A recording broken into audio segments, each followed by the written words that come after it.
गणेशाय नमः। प्यारे भक्तों, बोलिए शंकर भगवान की जय। आज हम महादेव के धागों के बारे में जानेंगे। महादेव के धागे भाद्र मास के शुक्ल पक्ष के सोमवार के दिन बांधे जाते हैं और यह 4 महीने तक बांधकर रखे जाते हैं। 4 महीने के बाद यानी आगहन, जिसको मघर मास भी बोलते हैं, उसमें खोलकर ज्वार के आटे की चूरी बनाकर महादेव की पूजा के बाद उसका व्रत संपन्न होता है।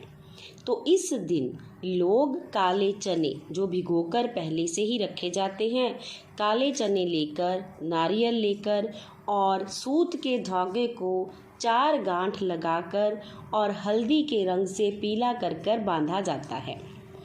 एक समय की बात है कि सभी ऋषि मुनि ब्रह्मा जी के पास अपने कष्टों के निवारण के हेतु पहुँचे। तो ब्रह्मा जी ने उन्हें इस व्रत के बारे में बताया। तब से इस व्रत का प्रचलन शुरू हुआ। अब कथा इस प्रकार है कि एक बार एक राजा रानी के कोई संतान नहीं थी। बहुत उपाय करने के बाद भी उन्हें संतान की प्राप्ति नहीं हो पाई। एक दिन राजा शिकार खेलने गए तो वहाँ कुछ सुहागनें पूजा कर रही थी। राजा के पूछने पर उन्होंने बताया कि वह महादेव के धागों का व्रत कर रही हैं। राजा ने उनसे अपने लिए भी धागा मांगा। तब स्त्रियों ने कहा कि हे राजन, आप पास में बैठ जाइए, हम आपको बचे हुए धागे अवश्य दे देंगे। तो स्त्रियों ने राजा को बचे हुए धागे दिए। राजा ने घर आकर रानी को वह धागा बांधने के लिए दिया, पर रानी ने धागा स्वयं ना बांधकर एक बेरी के ऊपर लटका दिया।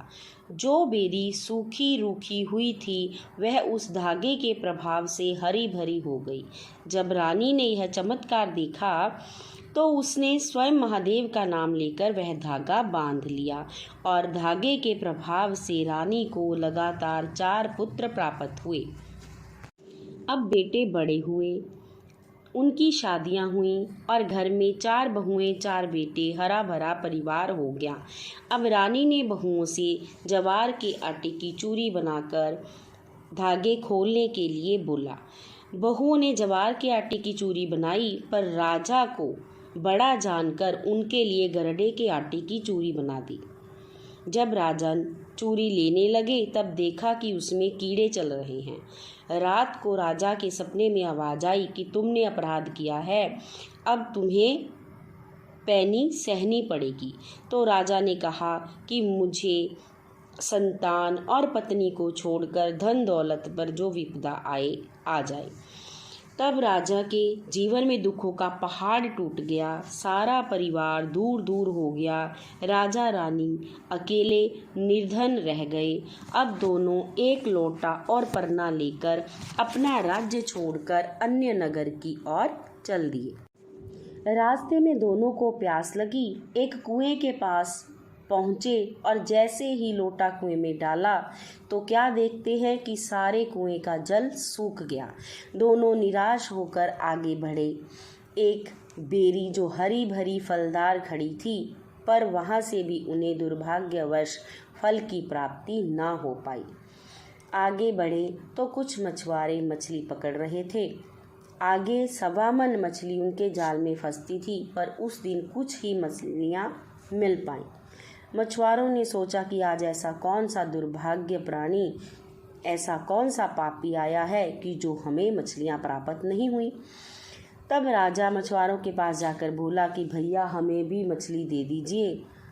मछली प्राप्त कर वह जल के पास बैठा ही मछली भून कर खाने लगा। जैसे ही खाने के लिए मछली उठाई तो भुनी हुई मछली फिर से जल में चली गई। इसे कहा भी जाता है कि राजा रानी पर विपदा पड़ी, भुनी मछली जल में पड़ी। अर्थात जब किसी व्यक्ति का बुरा समय आए या उस पे विपदा आती है तो उसकी सारी चीज़ें उसका साथ छोड़ देती हैं। आगे बढ़े तो रानी ने कहा कि हे राजन, मुझे नींद आ रही है, आप अपनी जांघ का सिरहाना दें और अपना अंगूठा मेरे मुंह में डालकर रखें। जब रानी गहरी निद्रा में चली गई तो राजा ने अंगूठे की जगह लकड़ी उसके मुंह में डाल और जांघ की जगह रेत का सरहाना देकर उसे अकेला जंगल में छोड़कर चला गया और खुद दूसरे नगर में जाकर मजदूरी करके और चने खाकर अपना जीवन गुजारने लगा। उधर जैसे ही रानी की आंख खुली, राजा को ना पाकर वह जोर जोर से रोने लगी। संयोगवश वहाँ से एक बकरियों वाला गुजर रहा था, तो उसने कहा कि हे बहन, आप पास ही ऋषि की कुटिया है, वहाँ चली जाएं।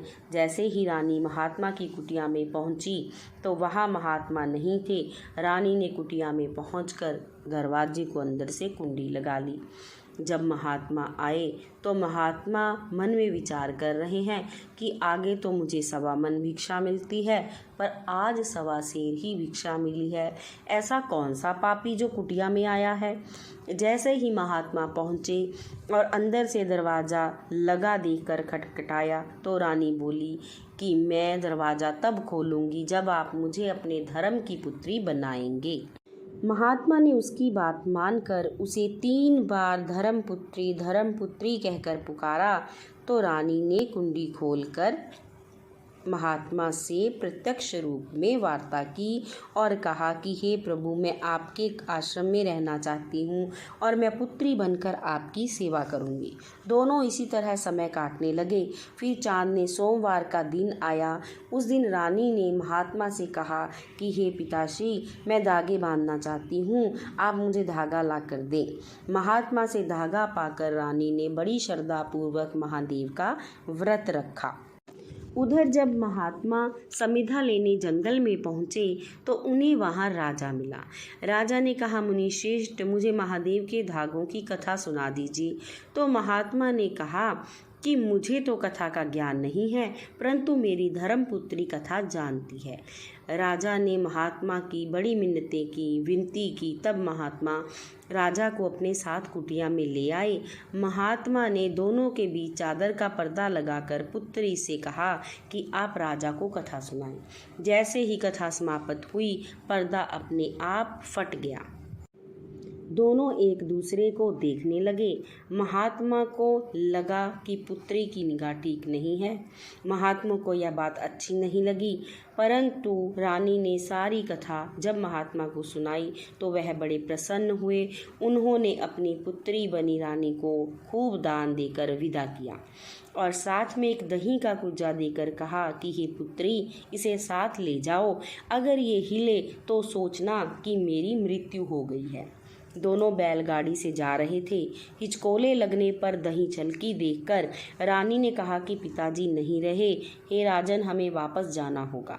राजा ने वापस जाने से इनकार करते हुए कहा कि ऐसे कई माता पिता जीवन में मिल जाएंगे। यह सुनकर रानी बोली कि नहीं महाराज, आप तो मुझे विपदा पड़ने पर घने जंगल में अकेला छोड़कर चले गए थे।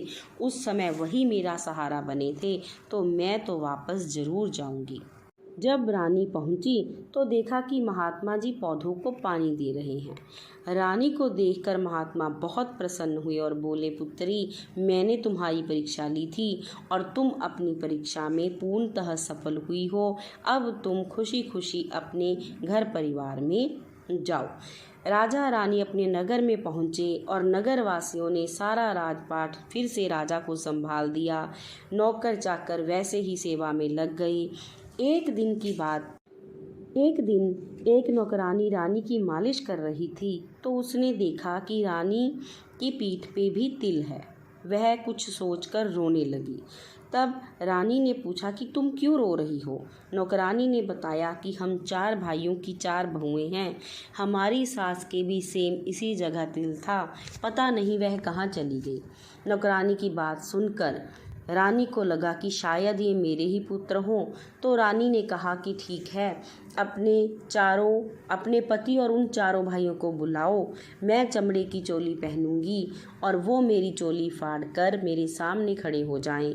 अगर वो मेरे पुत्र हुए तो उनके मुंह पर मेरे दूध की धार स्वयं पड़ेगी।